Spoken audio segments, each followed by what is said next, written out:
We now want for you to move us forward, you know, because that's why you've all been invited here today.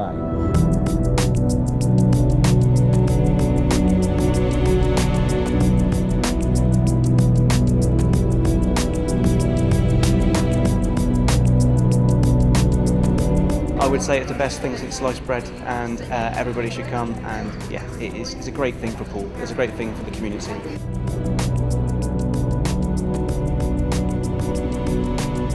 Unlike a lot of other developments in the county, this seems to be very focused on a community as well as offering things to sort of tourists, and I've been interested to hear that.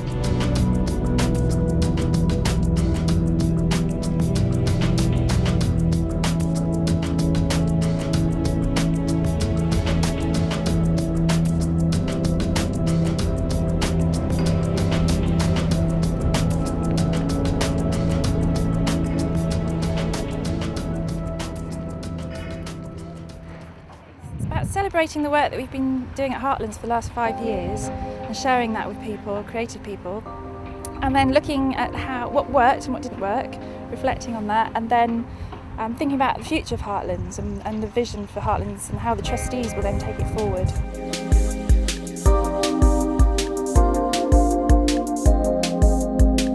It becomes very apparent that the project needs to keep faith with those who have so willingly participated over the last few years and have been willing to come along and engage. What happens if you actually start thinking about the people there, not as consumers, not as an audience, not as something passive, but as something far more active, far more creative and far more collaborative? You've got to keep harnessing the inclusive design approach and working creatively with the local community, and I think if everybody's thinking that, then it's the right message. What we really mean is to question the process of designing this whole project, how inclusive it is. It's really about bringing people from different backgrounds together.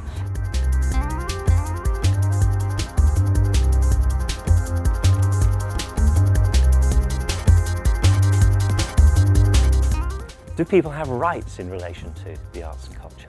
Well, the answer to that is that in one way we do, because this country is a signatory to the UN Declaration of Human Rights in 1948 and the 1973 Declaration of Human Rights of the Child. And both of those affirm that adults and children have a right to access and to enjoy culture.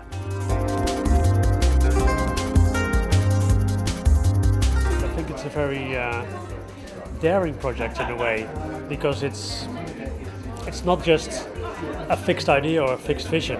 It's really ambitious and fantastically amazing size and lots of different things going on. I can see it becoming an absolute focal point and a very important part of the regeneration of this area.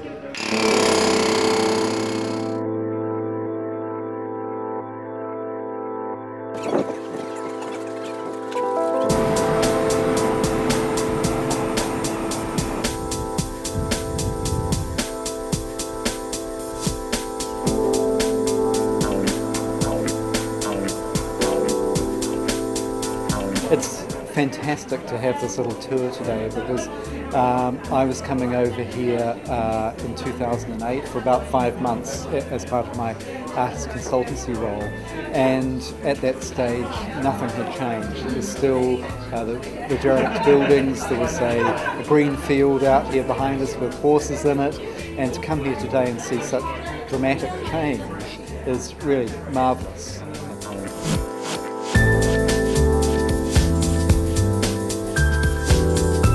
Somebody made a comment about the fact that they felt they needed to be based in Truro to have an identity as a business, and are suddenly rethinking about that and saying, well, actually maybe this is an alternative to that. So I think in terms of the bigger geography of the county, this could actually play quite a major part in that.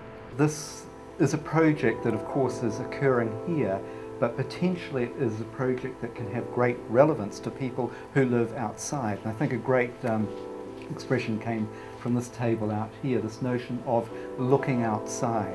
And I think that has to be an aspiration of this project, that it's not about being insular, it's not just about this local community. It's about a larger community that's in this land for a start, but also it's about reaching out to those people who are the descendants of those who left, you know, going back to the 19th century.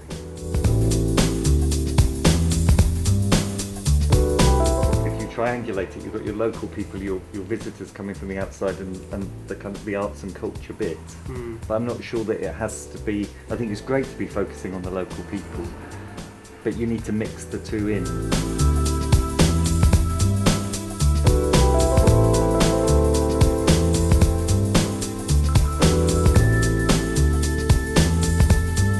As an artist, it's great that lots of artists are involved and that it's sort of being driven from a creative point of view, which for me is exciting. It's really fascinating how people were so excited about the project, and this is something we want to see when we do the project, and then we're really happy to see that it's happening.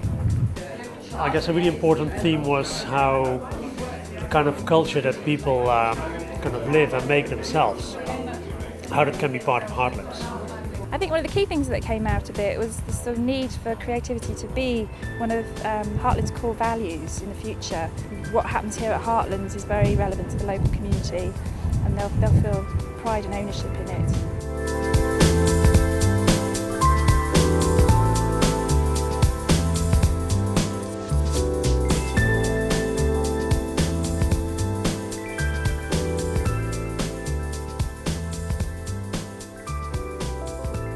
If art, which is now sick, is to live and not die, it must in the future be of the people, for the people, by the people. It must understand all and be understood by all. And I think that's quite a good way of characterising what a democratic culture might look like. Thanks.